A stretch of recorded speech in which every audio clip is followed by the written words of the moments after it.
Tu travailles dans un environnement toxique, tu as tes collègues ou ton manager qui sont toxiques, eh bien, dans cette vidéo, je vais te dire exactement ce que tu dois faire pour survivre à cet environnement hostile.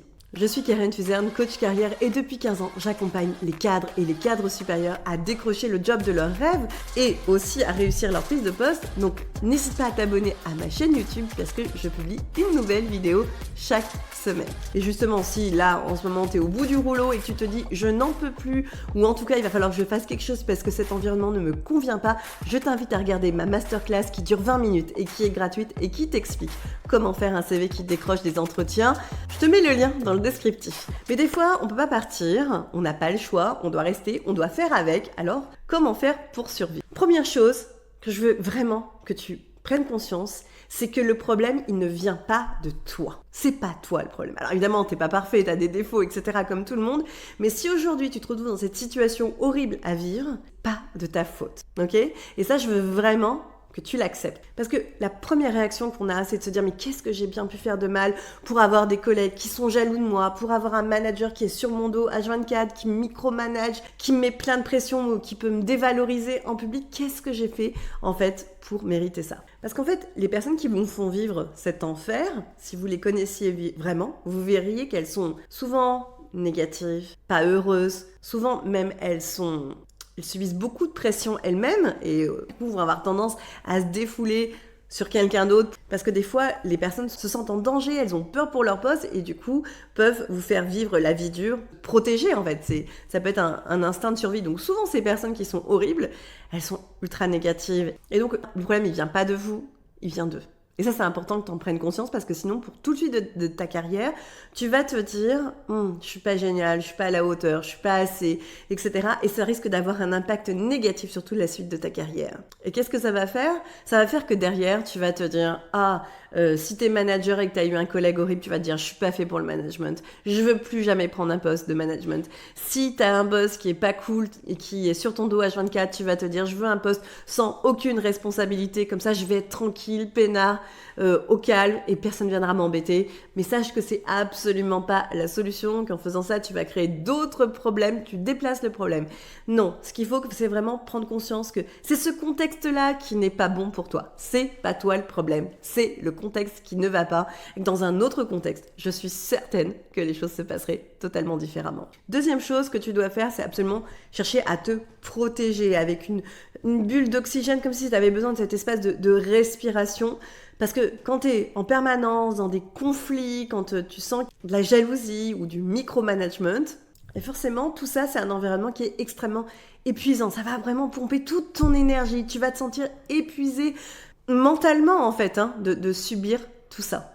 Et ça, faut pas que ça a un impact trop important sur ta vie personnelle. Et même, ça peut même être une des raisons pour lesquelles aujourd'hui, tu regardes cette vidéo et tu te dis « j'ai même pas la force de chercher un nouvel emploi, c'est trop difficile, je me sens épuisée, je suis fatiguée, je manque de motivation pour avancer. » Donc vraiment, protège-toi, trouve un moyen de te dire « ok, je mets de la distance, je sépare le pro de la vie personnelle, je suis dans un environnement qui correspond pas à mes valeurs, mais il faut que je prenne absolument de la distance et j'arrête de prendre les choses trop à cœur. » Et justement, la chose que tu peux faire pour te protéger, c'est commencer par poser des limites. Souvent, on n'ose pas, mais c'est vraiment important de le faire parce qu'il est intolérable que tu vives des situations horribles au quotidien qui se répètent. Ça peut arriver une fois, maintenant si c'est récurrent, si c'est tous les jours, et si ça commence à miner ton moral, parce que tu te sens dévalorisé, fatigué, épuisé, il est important de poser des limites, sinon tu cours tout droit au burn-out en fait.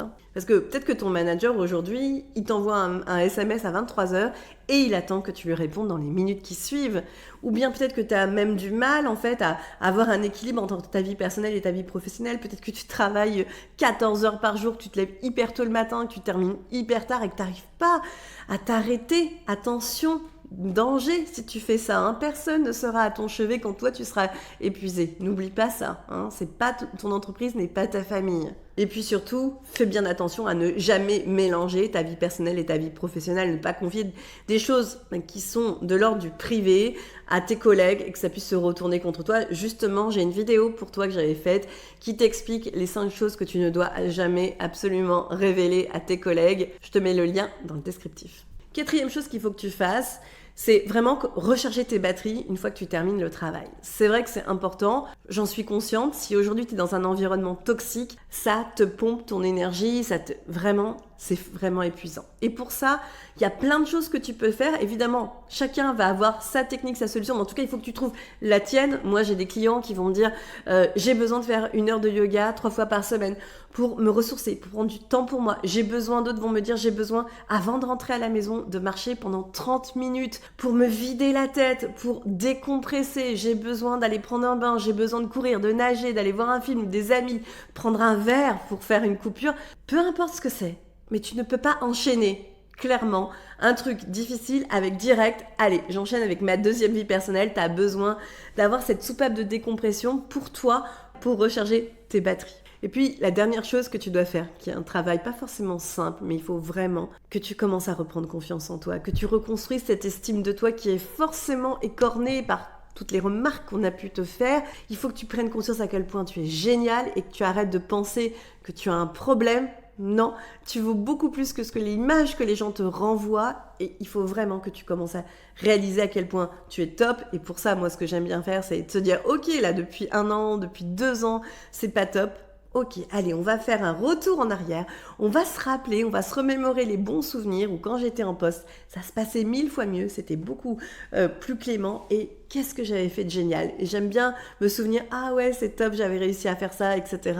Et de réaliser, non, je suis pas si nulle, c'est eux qui disent ça, mais en fait, en vrai, je sais faire plein de choses, et c'est important de regagner confiance en vous pour la suite, déjà pour les affronter, parce que ces gens qui sont durs, plus vous montrez que vous êtes affaibli, faible, plus on va vous écraser. C'est vraiment systématique, c'est vraiment la nature humaine qui veut ça. Donc d'abord, parce que ça va vous aider à affronter votre quotidien, et puis aussi ça vous donnera le courage de peut-être passer le pas, de changer et d'aller vers un environnement qui vous conviendra davantage, qui sera plus aligné avec vos valeurs. Et donc si justement tu te dis allez go, il faut que je change les choses, n'oublie pas, tu peux tout de suite t'inscrire pour regarder ma masterclass qui est gratuite et qui dure 20 minutes et qui t'explique comment faire pour avoir un CV qui décroche des entretiens. Passe le pas, bouge les choses, n'oublie pas, un environnement toxique, la seule vraie solution pour s'en sortir, c'est de le fuir.